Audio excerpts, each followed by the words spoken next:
In New York City, one of the loudest cities on earth, Samira Sam, a pessimistic, terminally ill cancer patient, lives at a hospice outside New York City with her cat, Frodo. Ruben, a nurse, tries to convince her to interact with the group, but her pessimism makes her depressed about everything. During one of the group's meetings, Sam says a poem she wrote in which she's berating the hospice and its members, but Ruben tells everyone to clap for it, much to her disappointment. Ruben manages to convince Sam to join a group outing to a marionette show in Manhattan, even though she promised never to return to the city. He promises to take her to eat pizza afterward.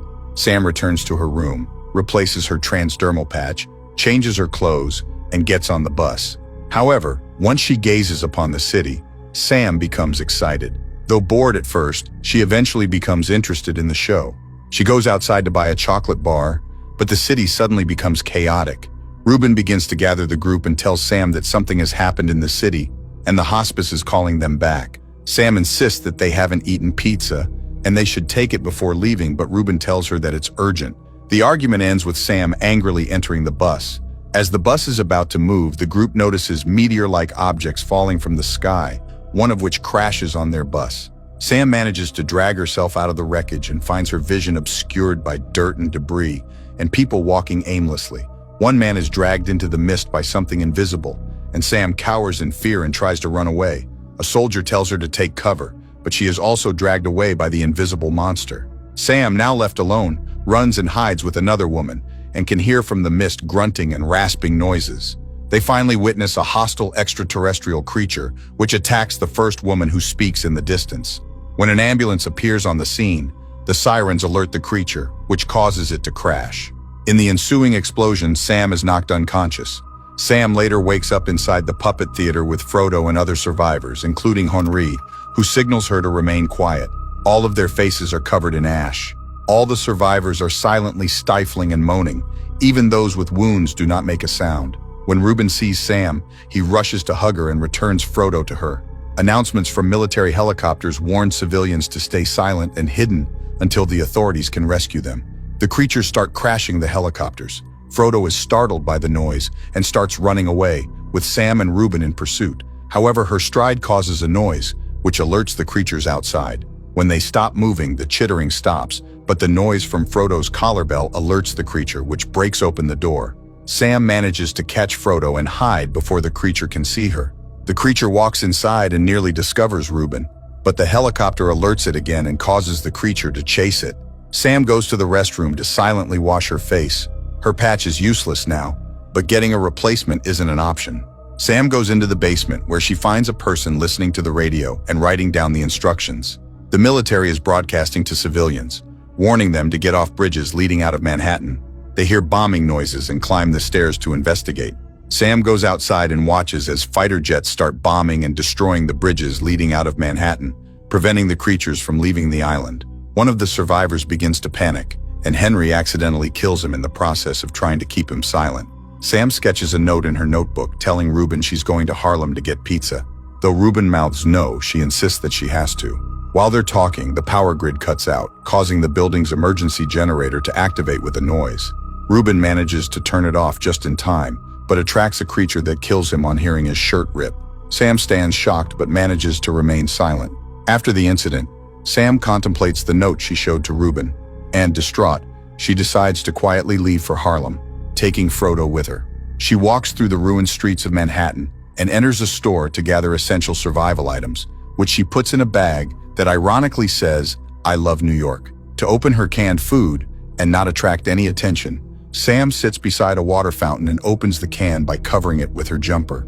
Inside the fountain, she discovers two children and offers them her chocolate bar. Suddenly, another pair of military helicopters appears, and the military announces it is preparing to evacuate civilians by boat from South Street Seaport, as the creatures are unable to swim.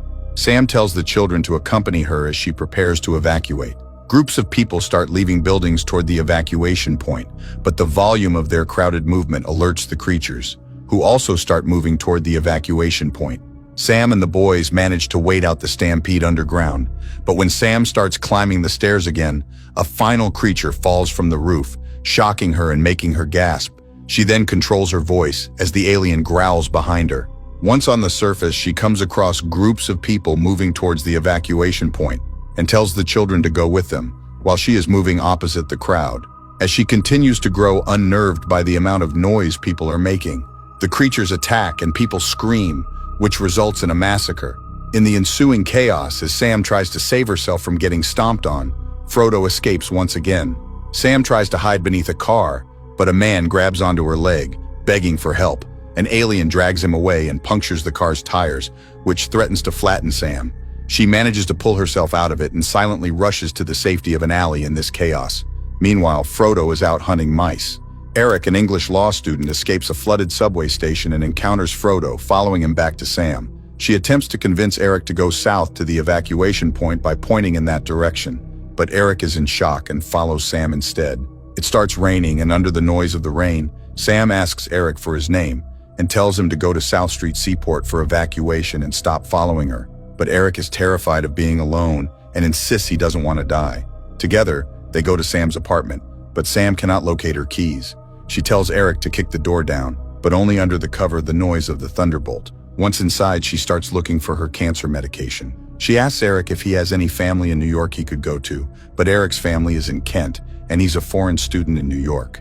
She tells Eric to leave for the South Street Seaport and evacuate, as she's going to Harlem to get pizza for herself, but Eric wants to accompany her instead. Eric learns Sam is an acclaimed and published poet from one of her books. He reads her poetry, and the two express frustration against their present situation by screaming whenever a thunderbolt allows them to. In the morning, Sam wakes up from a nightmare of the creatures and decides to leave alone for Harlem while Eric sleeps. On the way, she makes a brief stop at a ruined library, but here Eric finds her and returns her notebook. While Sam is struggling to stand up, she accidentally causes the furniture to groan, alerting the creatures. She and Eric run into a building, but a briefcase blocks its rotating door. Eric forces the door open, but the briefcase makes another thud, alerting the creatures who pursue them inside the building. As creatures jump from everywhere, the two manage to distract them by throwing bricks into nearby cars, causing their alarm to blare. They hide in a subway, but before they can climb the stairs to the surface, another creature appears on the other exit. With no other way out, the pair are forced to wade through the deep waters on the train tracks. A creature is waiting in a hole in the ceiling, but they continue. Suddenly, Eric has a panic attack, and though Sam tries to comfort him, his sobs alert the creature, who starts pursuing them. They continue deeper into the water, and since the creatures cannot survive in the water, they drown while they escape. They emerge in a ruined church, and Sam passes out. Eric helps her come to her senses, and realizing that she's in extreme pain, asks her what medication she needs. While Sam rests, Eric ventures out alone to get pain medication for her from a pharmacy.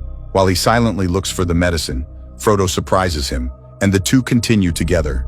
However, Frodo starts walking towards a construction site, and Eric has no choice but to follow. Suddenly, a creature appears, and Eric hides while he tries to retrieve Frodo. He silently climbs a railing to approach Frodo, and discovers a group of creatures led by a larger one feeding on the remains of an organic egg-like pod. Just as he reaches Frodo, the larger creature almost notices Eric, but avoids him and goes to eat. Eric returns to Sam with a transdermal patch, which relieves her pain. Sam tells Eric that as a child, she used to watch her late father play jazz at a club in Harlem, and would get pizza with him at Patsy's afterward, something Sam always wanted to do before she died, and reveals that she has cancer and doesn't have long to live. Eric finally understands her cause and says she will not die before eating her favorite pizza. In the morning, they find a replacement for their shoes, and Eric fulfills Sam's wish by taking her to Patsy's Pizzeria, but it is in ruins. While Sam is mourning its loss, Eric takes her to the club where Sam's father played the piano. He sits her there and goes outside to collect something. Meanwhile, Sam charges her iPod and sees the piano her father used to play. Eric collects pizza from another store, scribbles Patsy's on its white box, and the two enjoy this pizza. He then tells her to stand on the stage and, pretending there is an audience to watch them, performs a magic card trick to cheer her up. Eric and Sam go to the balcony and see boats in the river, filled with survivors escaping Manhattan. She gives Eric her jacket. As the two leave together, creatures start to congregate along the shore. The two attempt to silently make their way towards the shore, but find their way blocked. Eric begins to have another panic attack, but Sam helps him calm down.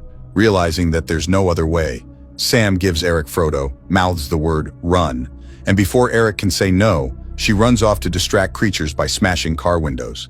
As a result, car alarms activate, which attract the creatures away from the coastline. Henry notices this and tells the captain to stop the boat.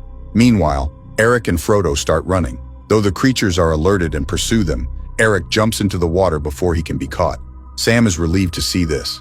Eric swims toward the boat and is pulled up into the boat by Henry, who tells him that he's now safe. Sam is left alone in the city with a photograph of herself as a child with her father and cries to it. Eric then finds a note in the jacket written by Sam, telling him to take care of Frodo and thanking him for reminding her to live. Sam walks into a deserted street as she listens to Nina Simone's Feeling Good on her iPod. Sam smiles as she unplugs her earphones, causing a creature to appear behind her.